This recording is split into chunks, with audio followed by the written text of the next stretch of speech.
মানুষ ও মাটির মধ্যকার সম্পর্ক অবিচ্ছেদ্য। আর আমারও মাটির গন্ধ খুব ভালো লাগে। আজকে মাটির হাঁড়িতে রান্না করব খুব মজাদার পায়েস। আসসালামু আলাইকুম বন্ধুরা, আমি সিরাজুম মনিরা আজকে আবারও চলে এসেছি আপনাদের সাথে অনেক গল্প করার জন্য। ছোটবেলায় কাদা মাটি নিয়ে মাটির হাঁড়ি তৈরি করতাম আর সেটা রোদে শুকিয়ে তারপর তাতে রান্নাবাটি খেলতাম।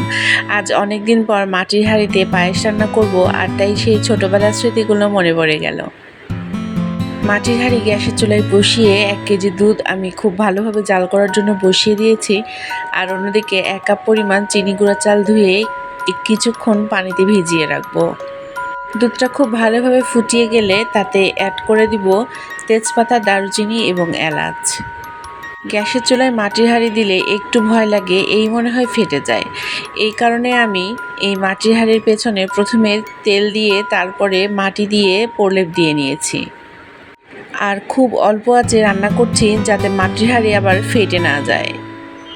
ভালোবাসার যে কোনো জিনিসকেই যত্ন করতে হয়, তাহলেই সেটা টেকসই হয়।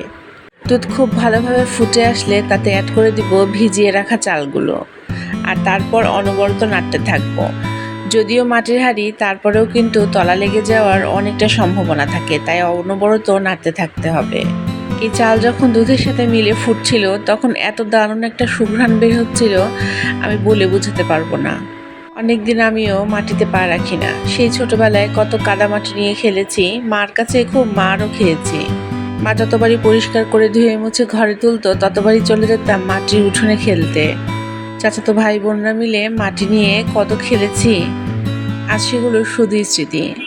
আমাদের সন্তানেরা হয়তোবা সেই চিত্র চিন্তাই করতে পারে না। কথা বলতে বলতে চালগুলো সেদ্ধ হয়ে গিয়েছে, আর এখন এখানে 1 কাপ পরিমাণ কনডেন্স মিল্ক ব্যবহার করব। আজকের পায়েসটা খুব দ্রুত রান্না করেছি, তাই চিনি ব্যবহার করিনি, কনডেন্স মিল্ক ব্যবহার করেছি যাতে খুব দ্রুত রান্না করে ফেলতে পারি। কনডেন্স মিল্ক অ্যাড করে দেওয়ার পরে আর খুব বেশি জাল দেওয়ার প্রয়োজন নাই। এটা খুব ঘন হয়ে এসেছে। এখন শুধুমাত্র ড্রাই ফ্রুটসগুলো অ্যাড করে দিব, তাহলেই আমার পায়েস রান্নাটা একদম তৈরি হয়ে যাবে। পায়েস রান্নার এই ইজি রেসিপিটি আমরা সবাই জানি, কিন্তু জানেন আজকে মাটির হাঁড়িতে পায়েস রান্নাটা আমার কাছে অসাধারণ লেগেছে। আপনারা যারা এমনি হাঁড়িতে রান্না করেন তারা মাটির হাঁড়িতে এই পায়েস রান্না করে খেয়ে দেখবেন।